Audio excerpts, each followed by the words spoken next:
کی ہوتی ہے، دوسری زبان کی ہوتی ہے، اور تیسری ہوتی ہے پیشکش کی، جو کیسے آپ اس کی ادائیگی کی، کہ ہم ایک خیال جو ہمارے ذہن میں آیا ہے اس خیال کو ہم کیسے پیش کر رہے ہیں، اور اس کے لیے ہم نے زبان کون سی استعمال کی ہے۔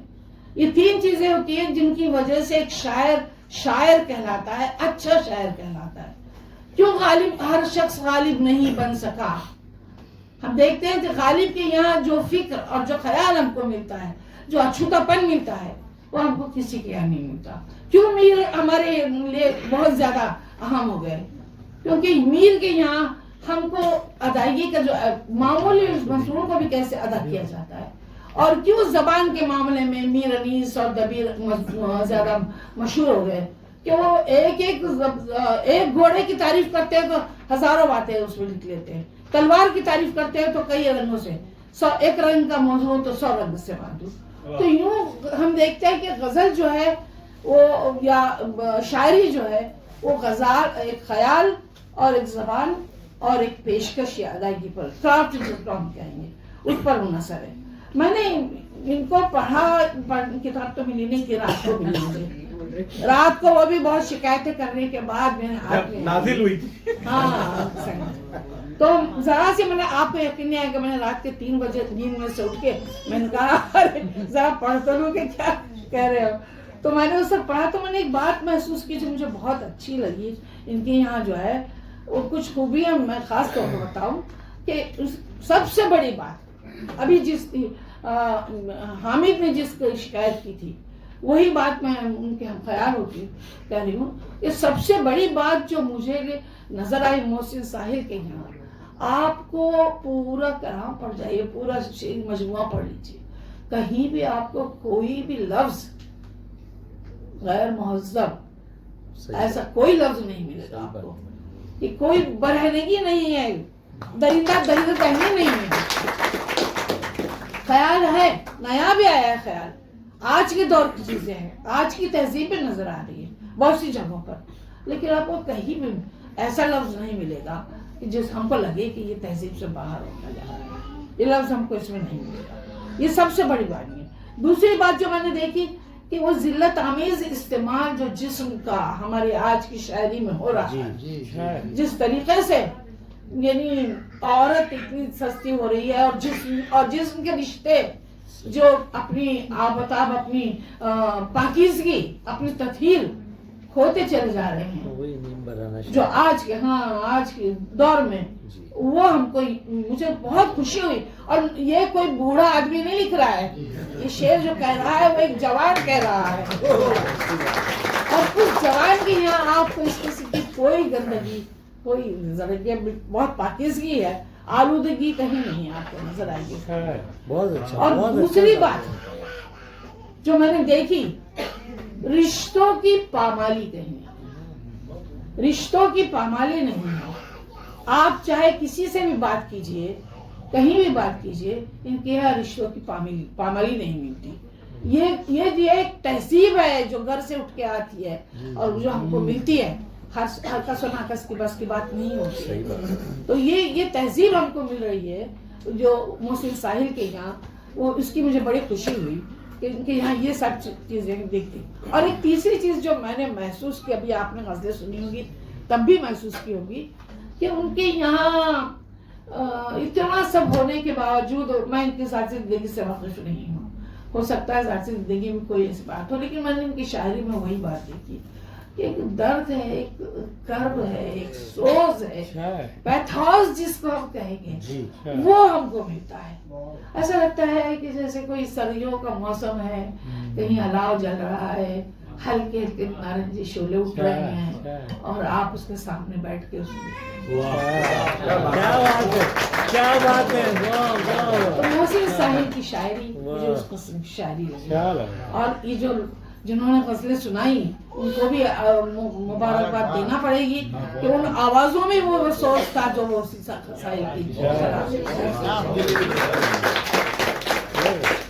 تو یہ بات مجھے، اور یہ تعجب ہے کہ آج کے دور کا شاعر ادھر ادھر کی باتیں لکھنے کی بجائے کہ موبائل پر کہہ رہا ہے اور ٹی وی پہ کہہ رہا ہے یا اور کسی پر کہہ رہا ہے، وہ اتنا سوز اس کے اندر، اتنی آگ جو ہے اس کے اندر موجود ہے سینے میں، اور اس کی سمجھ میں نہیں آتا کہ اس آگ کو میں اپنے لفظوں میں کیسے ڈالوں. یہ بہت بہت ہی ایک کرب آمیز سچویشن کہیے آپ کو. ایک شاعر ہے جو کچھ اپنے محسوس بھی کر رہا ہے، خود پر برت بھی رہا ہے اور آس پاس کے ماحول میں دیکھ بھی رہا ہے، اور پھر اس سے صبر نہیں ہوتا ہے. اس کے اندر کا شاعر جو ہے وہ چاہتا ہے کہ اس کو کسی طریقے سے اگل کے اور سامنے لائے، اور وہ لے کر آ رہا ہے، اور ہم اس کو وہ صرف کی شاعری سے کہہ رہے ہیں، بیچ سمندر ساحل. کیا بات ہے. بیچ اس ساحل میں رہ کر اگر آگوں شولوں میں گرا ہوا شخص اگر ساحل میں رہ رہا ہے تو یہ بہت بڑا معجزہ ہے ایک قسم کا، اسے آپ کو کہنا چاہیے. کچھ الفاظ ایسے ہیں. اور دوسری بات جو میں نے دیکھی کہ سادگی کے ساتھ کچھ پوائنٹس میں نے نوٹ کر لیے تھے راتوں رات بیٹھ کے نیند میں بستر پہ، سادگی کے ساتھ ان کے یہاں خیال کی ادائیگی بہت اچھی ہوئی ہے. اور جیسے کچھ ترکیبیں آئی ہیں ان کے یہاں جن پر میں سب تو نوٹ نہیں کر پائی تھی، جو سامنے 2-4 غزلیں پڑھی تھی تو اس سے میں نے لگایا تھا. جیسے انہوں نے ایک جگہ وہ لکھا، جگر کے زخم دل کی کرچیاں کس کو بتائیں، جگر کے زخم دل کی کرچیاں کس کو بتائیں، اندھیرے جسم کی پرچھائیاں کس کو بتائیں. اب یہ اتنا ٹکڑا آپ دیکھیے، اندھیرے جسم کی پرچھائیاں، پورے شعر کا حسن جو ہے، پورا سراف جو ہے، آپ دیکھیں وہ صرف ایک اس ترکیب میں ہے، اندھیرے جسم کی پرچھائیاں کس کو. یہ بہت ہی خوبصورت، میرے خیال سے اس سے اچھے ڈھنگ سے اس خیال کو ادا نہیں کیا جا سکتا تھا جو پہلے مصرے میں ہم کو نظر آ رہا ہے کہ جگر کے زخم دل کی کرچیاں کس کو بتائیں، اور اندھیرے جسم کی پرچھائیاں کس کو. اندھیرے جسم پرچھائیاں بہت ہی خوبصورت ترکیب ہے یہ. اور اس کے بعد انہوں نے ایک جو دھڑکنے والی بات کہی ہے وہ اس میں نوٹ نہیں کر پائی، وہ بھی بہت عمدہ ہے، جس میں دھڑکتا ہے کچھ وہ. تیسری بات جو دیکھی میں نے، زبان اتنی سادہ اور سلیس ہے، اور مشکل اور ادق الفاظ کہیں کوئی ڈکشنری لینا نہیں پڑتا کہ آپ ڈکشنری لے کے بیٹھے اور دیکھیں کہ بھائی فلاں لفظ کے معنی کیا ہیں، تو ایسا آپ کو اس میں کہیں نظر نہیں آئے گا. اور اس کے بعد اور ایک خوبی جو نظر آئی، وہ زیادہ تر مختصر بحرے ہیں، کسی وسیم نے شاید اس پر ذکر کیا، تو مختصر بحرے ہیں لیکن رواں ہیں، بہت رواں بحرے ہیں. اور اس میں دوسرے لفظوں کے الفاظ ڈال دیے گئے، جیسے کلر، محبت کا کلر گہرا نہیں تھا، ان کی پہلی شعر، پہلا ہی غزل ہے یہ، محبت کا کلر گہرا نہیں تھا. اور ایک جگہ لکھا ہے تو اچھا تھا سمے اچھا نہیں تھا. کیا اچھا تھا؟ جو اچھا تھا سمے اچھا ہاں، نہیں. سمے اچھا نہیں تھا. خیر وہ ہندی کے الفاظ تو بہت آنے لگے ہمارے یہاں، اور کبھی کبھی تو ذرا بھی گزرتے ہیں، کبھی کبھی کچھ خوبصورت الفاظ جو ہندی کے ہیں وہ اچھے بھی لگتے ہیں، پھر اس کے بدلے آپ کو کوئی اس میں اور متبادل لفظ کوئی نظر نہیں آتا. اس کے علاوہ آپ دیکھیے خوبیاں تو بہت ساری، جب میں پڑھ لیتی اگر پوری غزلیں تو کچھ اور سناتی، لیکن جیسا کہ کہا ہے حامد نے بھی اور میں بھی کہہ رہی ہوں کہ ہر شاعر کے یہاں صرف خوبیاں ہی خوبیاں ہوں یہ تو ہوتا نہیں ہے. لوگ تو غالب کو بھی نہیں بخشتے، امیر انیس کو بھی نہیں بخشتے، کسی کو بھی نہیں بخشتے. تو ہم کلیم الدین احمد تو نہیں ہیں، لیکن کچھ باتوں پہ نظر چلی جاتی ہے. اب یہ اعجاز ہندی صاحب بیٹھے ہوئے ہیں جو گہری نظر رکھتے ہیں ان سب چیزوں پر، تو ان کے سامنے مجھے کچھ باتیں کہنی ہیں کہ جیسے ایک مصرع ہے ان کا، مجھے تو کس طرح خود میں سماتا. یہ سماتا یہاں مناسب نہیں ہے، سمانا محاورہ نہیں ہے. مجھے تو کس طرح خود میں سموتا، سمونا. تو یہاں اس طریقے سے، اور ایک جگہ تو خیر اس کو لوگ نظر انداز بھی کر دیتے ہیں، میں بھی کر سکتی ہوں، ہم تو بس نظر عنایت کے لیے مرتے ہیں. نظر اور نظر دونوں میں بہت فرق ہے جی. نظر عنایت کے تو معنی ہی بدل جائیں گے، لیکن کچھ لوگ جو ہے روانی میں لے لیتے ہیں، لیکن میرے خیال سے یہ مناسب نہیں ہے. نظر عنایت جہاں آئے اس کو بدل سکتے تھے ہم کسی اور انداز میں، کوئی مصرع بدل کے ہوتا ہے. اچھا، اور ایک بات جو غزل سے سنائی گئی نبھا کی ہم نے بھی رکھی تھی آپ کے کچھ شرطیں. نبھا نبھا لفظ ہے ہی نہیں, یا وہ ایک تو نباہنا محاورہ ہے, نباہنا ہے تو لفظ نباہ ہوگا, اور اگر نبھانا کرتے ہیں آپ تو پھر اس کا جو ہے نبھاؤ بنے گا, نبھا نہیں بنے گا, اس سے نبھاؤ بنے گا یا تو پھر نباہ بنے گا. کیا بات ہے, کیا بات ہے, کیا یہ حاصل ہے, یہ حاصل ہے صاحب. تو یہ نبھا کی ہم نے بہت, اس مصر کو ہم بدل سکتے تھے, رکھی تھی ہم نے بھی آپ کے نباہ کی شرطیں, ایسے کر کے بدل سکتے تھے. یہ لفظ بیٹا یاد رکھو, یہ تھوڑی سی یہ دو تین چیزیں جو میں نے دیکھی, اور وہ بھی دو تین جو غزلیں مجھے رات میں نیند میں اٹھ کے میں نے دیکھ پڑھی, نہیں دیکھ اگر وقت میں ملتا تو شاید اور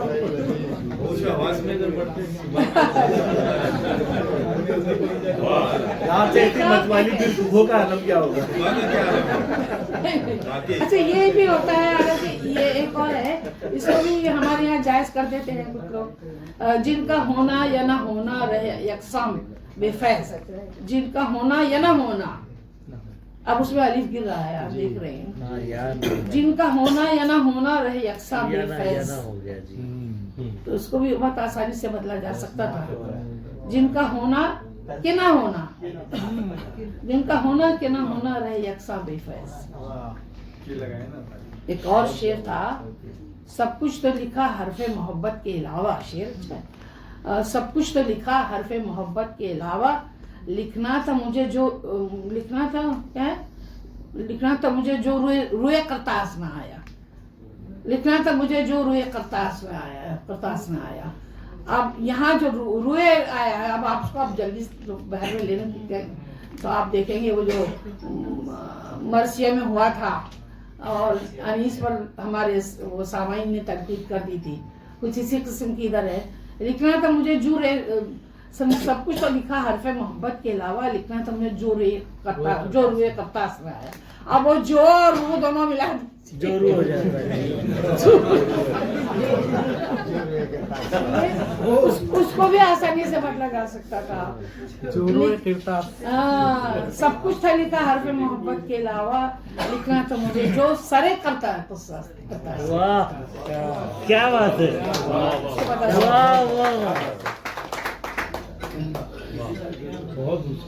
اب یہ بھی ہے, نہ اور نہ کو جو لوگ بدل دیتے ہیں وہ بھی ذرا, اب ہم نے جائز کر دیا ہے ہندی اور وغیرہ سب لکھے کہ ہم اسے نہ کھول پائے عمر بھر, نہ کھول پائے, ہونا چاہیے تھا. تو ہم اسے نہ کھول پائے عمر بھر, وہ نہ نہیں ہے نہ تھا, ہم اسے نہ کھول پائے عمر بھر, تو اب اس کو بھی بدل سکتے تھے, ہم اسے کب کھول پائے عمر بھر, جو کر دیا ہم اسی کو اپنے بدل دیا, وہ پھنسی ہو گیا, ہم اسے کب کھول پائے عمر بھر.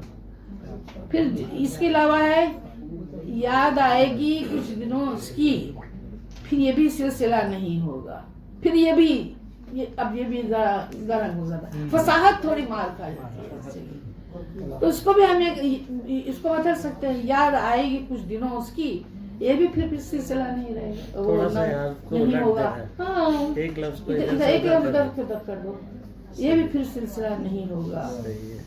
اور ایک اور مصرع تھا, وصال عشق میں میں ذرا آپ سب لوگوں سے مشورہ بھی چاہتی ہوں, جو تھوڑا بہت علم ہے اس کا بھی آپ کے سامنے اظہار کرنا چاہتی ہوں, ہو سکتی کم علمی ہوئے میری.